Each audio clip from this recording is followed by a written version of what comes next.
Bonjour, je suis heureux de vous présenter la prochaine conférencière, Laurence Vincent, qui est coprésidente chez Prével. En fait, Prével, pour les Montréalais connaissent bien, mais peut-être que pour les Français, c'est utile de dire que c'est une grande entreprise immobilière qui est spécialisée dans le logement, dans le résidentiel. C'est une entreprise familiale et dans le cas de Laurence, je crois que c'est pas une information banale parce qu'en fait, je dirais, le fil conducteur de sa pratique, c'est de trouver des moyens de ramener les familles au centre de Montréal. En fait, j'ai l'impression que c'est un problème qui est récurrent dans toutes les grandes métropoles maintenant, de les ramener ou à tout le moins de les retenir, parce qu'on a encore un exode important. C'est qu'une des actions de Prével, c'est de réussir à faire du logement pour des familles, qui n'est pas quelque chose de simple, compte tenu des coûts, même si les nôtres sont moins élevés que les vôtres. En fait, c'est le relatif qui joue, c'est pas l'absolu. C'est que, Laurence, je te cède la parole.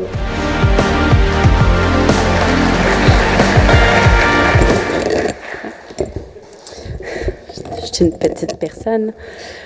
Alors bonjour, comme disait Paul, c'est une entreprise familiale. J'ai grandi avec un père qui a été promoteur immobilier toute sa vie et qui a surtout passé une grande partie de ma vie à me dire que le développement immobilier résidentiel n'avait pas d'avenir à Montréal parce que la démographie n'était pas favorable. Pourtant, on a célébré nos 40 ans cette année, ceux de Prével, pas les miens. Et Prével, en fait, est venu au monde avant même que moi, je vienne au monde. Et à ses tout débuts, on construisait principalement des bungalows en banlieue de Montréal. Donc, c'est charmants édifices. En 1981, les taux d'intérêt sont montés tellement haut, ils ont atteint 22 %. Cette année-là, on n'a vendu qu'une seule unité. C'était un semi-détaché. Donc, la chance n'était pas de notre côté. Il fallait construire 2 maisons pour en vendre une seule. Mais pendant qu'on essayait de vendre l'autre moitié du semi-détaché, on s'est mis à réfléchir à un moyen de créer des habitations plus abordables pour que les gens aient les moyens d'acheter malgré les taux d'intérêt vertigineux. Avec une jeune équipe d'architectes et d'urbanistes talentueux qui était Cardinal Hardy et qui a accompagné Prével à travers toute son histoire. Prével s'est intéressé aux copropriétés. Donc, c'était les copropriétés de l'époque. C'était nouveau dans le paysage montréalais. C'était plutôt inédit. On se disait qu'en offrant des appartements en copropriété plutôt que des maisons unifamiliales, qui était la norme à l'époque, on permettrait à davantage de ménages d'avoir accès à la propriété. Mon père a travaillé pendant des mois avec son équipe à faire approuver une assurance hypothécaire pour que les condos en structure bois et briques de 3 étages soient acceptés. Puis au bout de presque 1 an, il a finalement obtenu ce changement. Mais son avantage concurrentiel a été de très courte durée parce que dès le lendemain, tous ses compétiteurs pouvaient construire des condos de bois et de briques. Mais pourtant, la copropriété a été un grand tournant dans l'histoire de Prével autant que dans l'histoire de l'habitation à Montréal. Puis je vous raconte cette histoire-là, cette anecdote-là, non pas pour vous montrer combien notre histoire immobilière est récente, mais plutôt pour vous démontrer que généralement, l'évolution en habitation est principalement dictée par la nécessité, par le besoin. Parce que pour que ce soit attrayant, l'innovation doit être intimement liée avec la réalité des gens qui vont l'habiter. Aujourd'hui, Prével construit des projets d'ensemble dans les quartiers centraux. On travaille des projets multiphases parce que c'est comme ça qu'on pense qu'on va pouvoir avoir un plus grand impact dans la vie des acheteurs autant que dans la vie des villes, de la ville dans laquelle on bâtit. Le fondement de l'entreprise a été d'être à l'avant-garde de cette compréhension des aspirations profondes des futurs propriétaires. Très rapidement dans notre histoire, on a eu la volonté de créer des milieux de vie, de repousser petit à petit les limites de ce qui existait déjà. Puis on a réussi à se positionner parmi les leaders du marché résidentiel montréalais. Mais même après plus de 11 000 unités d'habitation construites, et même avec des taux de satisfaction qui dépassent les 95 %, des références qui dépassent les 60 %, on doit sans cesse continuer de se réinventer. Parce qu'on est aussi bon que notre prochain projet. Et parce que les projets prennent des années à se développer, il faut anticiper ce que deviendra l'habitation dans les prochaines années. Puis pour rester pertinent, pour être à l'écoute de ce qui compte vraiment pour le client, pour pas se perdre dans nos goûts personnels, même dans nos égos, pour bien faire les choses pour celui qui l'habitera, pour reconnaître la valeur de notre responsabilité. Parce que chaque dollar qui est dépensé en conception de projet, c'est un dollar qui appartient à notre client. Pour reconnaître la valeur de ce dollar-là et de le dépenser avec respect. L'évolution doit être intimement liée avec une réalité humaine. Je travaille au sein de l'entreprise depuis 15 ans maintenant. Je dois avouer que l'habitation a beaucoup changé à Montréal dans les 15 dernières années. Puis c'est un projet en particulier dans le quartier de Griffintown qui l'illustre bien, le Lani. À quelques pas du centre-ville, c'était un quartier qui était plutôt laissé à l'abandon. Et ça démontre bien l'évolution qui s'est faite pas à pas au fil du temps et au fil de l'évolution de la clientèle. La première fois où j'ai mis le pied sur le site de l'usine, c'était un site qui était plutôt à l'abandon. J'allais avec nos architectes pour faire un relevé. Le lieu, bon, il n'a pas l'air si lugubre que ça à l'image, mais l'intérieur était plutôt épeurant, rempli de débris, un bâtiment en décrépitude avec une odeur terrible. Et Prével était tout nouvellement propriétaire de ces charmantes usines. Nous espérions les transformer en loft. Je connaissais absolument rien au métier de promoteur immobilier, mais en rentrant dans l'usine, je commençais à me dire que mon père et son partenaire non plus, parce que je ne pouvais pas imaginer qui pourrait vouloir vivre là. Non seulement les bâtiments étaient glauques, mais surtout, il n'y avait absolument rien autour. Pas un commerce, pas un bout de parc, pas un seul passant à l'horizon. C'était en 2003. Griffintown était un mot qui appartenait au passé. Les années de gloire du quartier avaient eu lieu au 19e siècle, puis les années 60 l'avaient transformé en secteur industriel. 15 ans plus tard, Griffintown est redevenu un vrai quartier résidentiel. Notre projet, le Lani, qu'on voit en avant-plan, avec ses 1700 unités, a contribué à façonner tout un quartier. Lani, c'est toute une communauté qui s'est développée de façon organique. Beaucoup de nos 2000 quelques résidents sont des Montréalais d'adoption, des nouveaux venus qui ont choisi de s'enraciner à Montréal. C'est tout un impact dans leur vie à eux, autant que dans celle de la métropole. Donc voilà, Lani, l'original, la chocolaterie, qui était la première phase qui comportait 64 lofts. Ça nous a pris 2 ans et demi les vendre. On peut dire que nous l'avons mérité, le titre de pionnier du quartier. En fait, chacun de nos clients peut se l'attribuer, ce titre, parce qu'il fallait toute une vision pour croire qu'un jour, ce serait un quartier prometteur.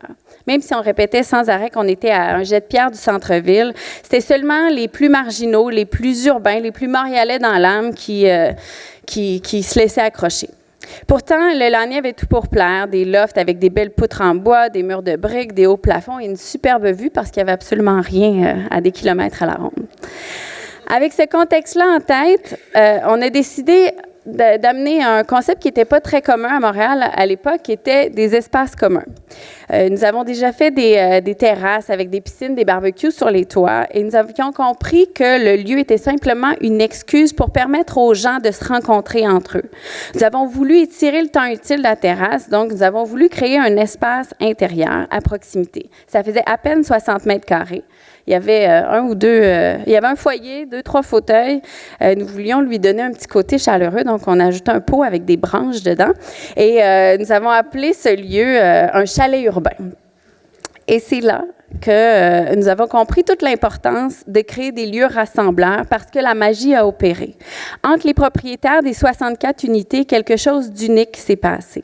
Probablement parce qu'il y avait aucun autre humain à des kilomètres à la ronde, ou peut-être parce qu'il n'y avait rien d'attrayant dans les rues avoisinantes, mais pendant les premiers étés, le toit du Lani était magique. Nos 2 vendeurs du projet avaient chacun acheté une unité, c'est vous dire à quel point les ventes étaient difficiles au début, et j'aimais me joindre à leur soirée. Ils collaient toutes les tables ensemble de la terrasse, tout le monde apportait son steak, une bouteille de vin, puis on voulait tous que les soirées ne finissent jamais. Je pense que tous nos acheteurs de la phase 2 étaient des amis ou des connaissances des gens de la phase 1 qui, comme moi, avaient goûté aux soirées d'été et qui voulaient en faire partie. Bon, ça nous a quand même pris un autre 2 ans avant de réussir à vendre les 65 unités de la 2e phase, mais on savait qu'on avait mis le doigt sur quelque chose. On avait saisi notre clientèle. Seulement des jeunes, un peu téméraires, avec très peu de budget, pouvaient vouloir vivre dans un environnement aussi déstructuré. Parce que même en 2006, le quartier de Griffintown était toujours aussi désert. Alors, avec la phase 3, on a retravaillé nos unités pour les rendre plus abordables, plus fonctionnelles. On a réussi à aménager un logement, une chambre dans 60 mètres carrés. Bon, ça a l'air banal aujourd'hui, surtout pour vous, Européens, mais à l'époque et surtout en Amérique du Nord, c'était toute une révolution quand la norme pour un logement, une chambre, était de 90 mètres carrés.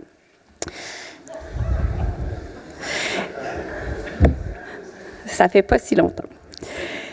Et nous avons raffiné nos terrasses et nos chalets urbains, et là, le vent a tourné. Nos ventes ont vraiment décollé. Entre nos unités abordables et nos espaces communs qui créaient une atmosphère unique, nous avons réussi à créer un vrai sentiment d'appartenance. De plus en plus de gens voulaient en faire partie. Nous avions un taux de référence incroyable. 70% de nos ventes venaient d'amis de nos clients ou de clients qui rachetaient eux-mêmes. Alors, nous avons rapidement complété la vente des phases 3 et 4. Et nous avons eu la chance, c'était une autre époque, de mettre la main sur le terrain au nord. Nous avions le vent dans les voiles, nos unités se vendaient plus rapidement qu'on était capable de fournir des plans. Et là, c'était plus seulement les marginaux très urbains, nous avions de plus en plus de jeunes de la banlieue. Notre logement, une chambre, avait été travaillé et retravaillé et sa superficie était maintenant de 50 mètres carrés. Nous développions des terrasses toujours conviviales qui invitaient à se regrouper, mais nous y ajoutions aussi des espaces plus zen pour la détente. Notre chalet urbain faisait maintenant honneur à son nom avec ses 150 mètres carrés. Et c'était un succès. Nos clients voulaient nous suivre, évoluer avec nous. Il y avait des couples qui s'étaient formés, qui étaient prêts à racheter plus grand pour aménager. On commençait même à voir naître nos premiers bébés l'année. Nous avons donc acheté le terrain au sud de la chocolaterie, l'année 8 à 11. Nous travaillions d'arrache-pied pour amener nos concepts d'espace commun toujours un peu plus loin. Pas en termes d'espace extravagant, rien de clinquant ou d'ostentatoire, mais en termes de convivialité de l'espace, avec l'objectif de toujours en donner plus pour notre client. Nous avons décidé de connecter les 4 bâtiments de l'année 8 à 11 par des passerelles pour donner à nos clients 4 toits avec des thématiques différentes. Ça veut dire qu'en achetant un 50 mètres carrés, vous aviez accès à plus de 1200 mètres carrés de terrasse. Nous avons aussi développé un centre sportif d'envergure avec un spa, une piscine intérieure et nous avons osé le 40 mètres carrés, une chambre. Nous avons aussi fait des villas sur toit pour rejoindre nos couples qui voulaient agrandir la famille. D'une phase à l'autre, c'était l'occasion d'ajuster un plan, de peaufiner un corridor, d'améliorer un toit terrasse grâce à une grande proximité avec notre clientèle. De phase en phase, nous essayons toujours de mettre la barre un peu plus haute et la clientèle nous suivait, nous supportait. Le sentiment d'appartenance était bien réel. Et avec les phases 12 à 15, qui étaient encore plus au sud, nous avons eu le luxe de la hauteur, des vues imprenables, des vrais cette fois, sur le centre-ville. Le quartier avait changé, beaucoup d'autres développeurs s'étaient joints à nous, des épiceries, des pharmacies, nous avons ajouté des commerces de proximité au rez-de-chaussée et nous avons testé le 60 mètres carrés pour un logement de 2 chambres et la clientèle était toujours au rendez-vous. Aujourd'hui, l'année, c'est 1700 unités d'habitation, 5 chalets urbains, 5 centres sportifs, 15 phases, 12 terrasses aménagées, 70 de taux de référencement, 97 de taux de satisfaction. Et si on exclut les 2 premières phases, aucune unité en inventaire à travers toutes ces années. Mais au-delà de la brique et du béton et des statistiques, l'année, c'est une communauté. En étant à l'écoute de nos clients, de leurs besoins, en imaginant des lieux qui rassemblent, nous avons créé un projet humain. Ce sont nos résidents qui rendent le Lani aussi vivant, qui prennent racine à Montréal, qui marchent les rues, les parcs, qui stimulent la mobilité, l'économie, qui animent le quartier de Griffintown et qui rendent Montréal aussi dynamique. Une autre piscine. Et la formidable aventure qu'a été le Lani nous a également permis d'élaborer d'autres concepts, d'autres idées. Grâce à notre proximité et nos nombreuses interactions avec notre clientèle, nous avons eu envie de tester d'autres de ces idées. Avec un site en plein centre-ville où nous avions 3000 mètres carrés d'espace vert au sol, nous avons voulu tester la mixité verticale. 2 tours de 20 étages. Nous avons dédié les premiers étages à l'accédant à la propriété avec des unités rationalisées. Et nous avons réservé les unités les plus hautes pour les grands logements, pour les baby boomers. Et nous avons gardé une majorité d'unités au cœur du bâtiment pour les familles, des unités de 3 et 4 chambres. Depuis plusieurs années déjà, Montréal travaille à la rétention des familles, comme le disait Paul, dans les quartiers centraux. Autant financièrement que culturellement, c'est tout un défi. Nous nous sommes dit que nous allions être le promoteur à réussir à ramener les familles en ville. Nous avions le site idéal, de la verdure, 2 parcs au sol, un grand espace entre la rue, le boulevard où on était implanté. Et en plus, nous étions dans un quartier avec une forte clientèle immigrante. Les Asiatiques et les Européens ont une plus grande ouverture à la vie familiale en appartement et en hauteur. Parce que nous, Nord-Américains que nous sommes convaincus que nous avons besoin d'un terrain individuel, d'une chambre pour chaque enfant, d'un sous-sol, d'un garage double, d'une salle de jeu, et etc., etc. Nous avons donc travaillé des unités de 3 et 4 chambres modulables, c'est-à-dire qui s'adaptent aux besoins des familles. Parce qu'il faut comprendre qu'avec des enfants, en évoluant, les besoins changent. Nous avons donc réfléchi nos unités pour que les unités et les chambres puissent être amovibles selon l'évolution de la famille. Au départ, un couple pouvait acheter la même unité en 2 chambres et éventuellement l'amener à 4 chambres selon la venue d'enfants ou d'autres membres de la famille sans nécessiter de grands travaux. Ayant moi-même 3 jeunes enfants, je savais l'importance d'avoir des espaces de détente pour les parents, autant que des endroits pour que les enfants puissent libérer leur énergie débordante. Nous avons donc poussé le concept des espaces communs toujours un peu plus loin pour créer une extension de la maison. Les toits font lieu d'arrière-cour pour la piscine et les jardins. Les lobbies sont aménagés comme des salons-boutiques où on peut lire, travailler ou même tenir des rencontres d'affaires. Nous avons planifié un espace créatif pour que les enfants puissent faire du bricolage. Une grande cuisine commune pour que les familles puissent cuisiner ensemble, faire des fêtes pour les enfants, se rassembler pour toutes sortes d'occasions. Et, en plus du centre sportif traditionnel, nous avons ajouté un mini-gym pour enfants, avec des espaces pour grimper, courir, faire de la gymnastique ou laisser cours à leur imagination. Bien fiers de ce concept novateur, nous avons eu d'autres idées que nous voulions tester. Alors, autant ce projet Union, qui était au cœur, un oasis au cœur du brouhaha de la ville, on a travaillé le site du 21e arrondissement, qui était un projet qui venait s'insérer dans une trame urbaine bien existante à la croisée du Vieux-Montréal et de Griffintown, encore là très près du centre-ville. Et dans ce projet, c'est une mixité d'usages que nous avons voulu créer. Un projet de 900 unités d'habitation, où nous avons voulu nous ouvrir sur le quartier, laisser le quartier entrer à l'intérieur du projet et nous intégrer, nous, dans la vie urbaine déjà bien existante. Sur cet ancien stationnement, nous avons voulu recréer un petit bout de ce sentiment européen qu'on aime tant, la vie de quartier, l'appartenance et l'autonomie de quelques bouts de rue, les petits commerces de proximité. Donc, nous en avons réalisé plusieurs au rez-de-chaussée qui bordent une place détenue à 100% par les différentes factions du projet. Donc, ce n'est pas une place publique, c'est une place privée, ce qu'on appelle dans le Canada anglais des POPs, Privately Owned Public Space. C'est la densité qui nous a permis de pouvoir répartir les coûts de cette place sur l'ensemble des entités. Nous avons réalisé nos espaces communs avec tout notre savoir-faire et encore en cherchant toujours à les pousser davantage, mais cette fois-ci, nous avons mis notre cœur à développer des espaces qui seraient en interaction avec tout le quartier, des espaces commerciaux. Et je dois avouer que nous avons découvert que d'avoir une vision commerciale était une chose, mais de la réaliser en était toute une autre.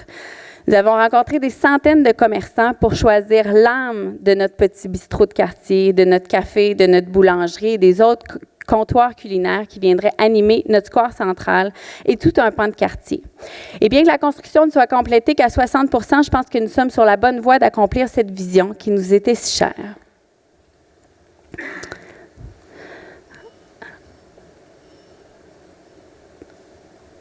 Et donc, pour nous assurer de la réalisation rapide du projet, nous avons également intégré du locatif sur le site. Sur le même site, nous avons donc du stationnement privé, du stationnement public, des commerces, des appartements en location, des condos et quelques unités de bureaux. Et nous sommes fiers d'avoir réussi à créer une vie de communauté à l'intérieur des bâtiments, autant qu'à l'extérieur et sur la rue, et une intégration dans le quartier. Alors, au final, en tant que développeur, qu'est-ce qu'on accomplit vraiment?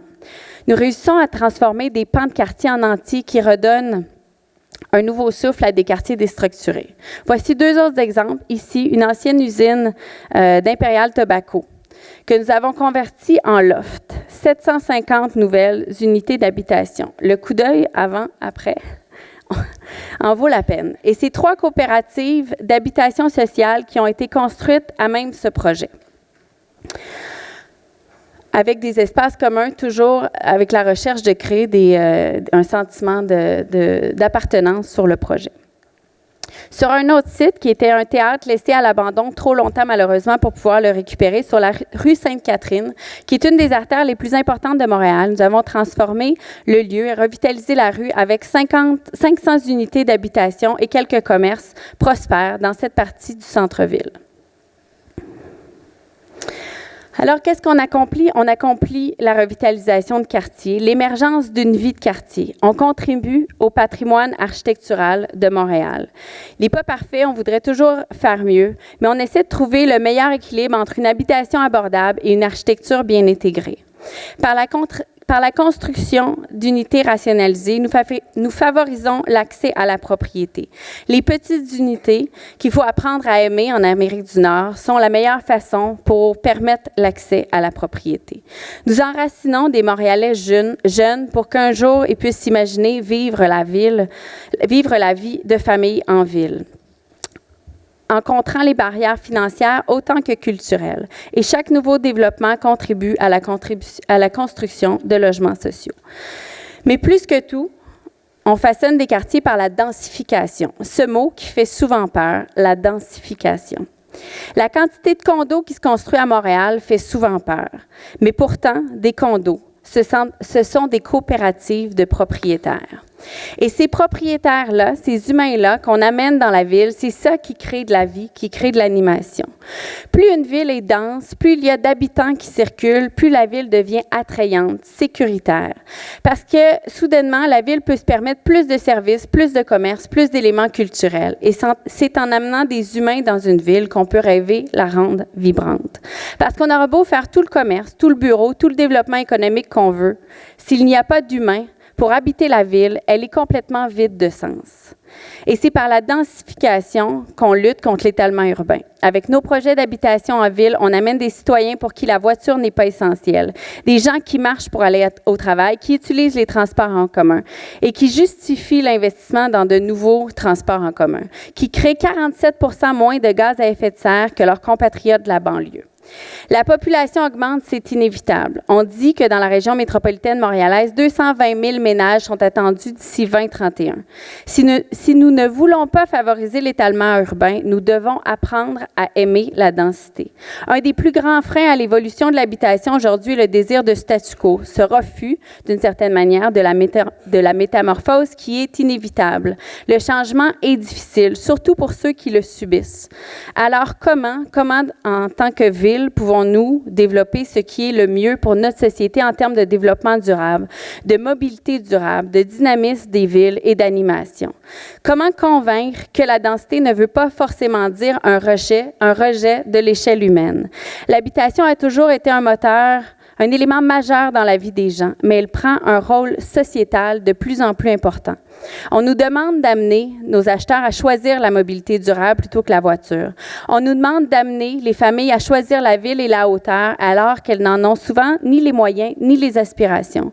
On nous demande de faire l'éducation citoyenne au niveau de l'importance de la densité pour contrer les effets de l'étalement urbain. On nous demande de contribuer au patrimoine bâti, au logement social, à la réalisation d'espaces-parcs, de transports en commun, de contribuer à la construction de nouvelles écoles. On attend beaucoup de l'habitation et par le fait même des promoteurs immobiliers. Dans un monde où on est de plus en plus connecté et anonyme, je suis convaincue que l'importance de notre contribution en tant que promoteur se situe et se situera dans le maillage humain.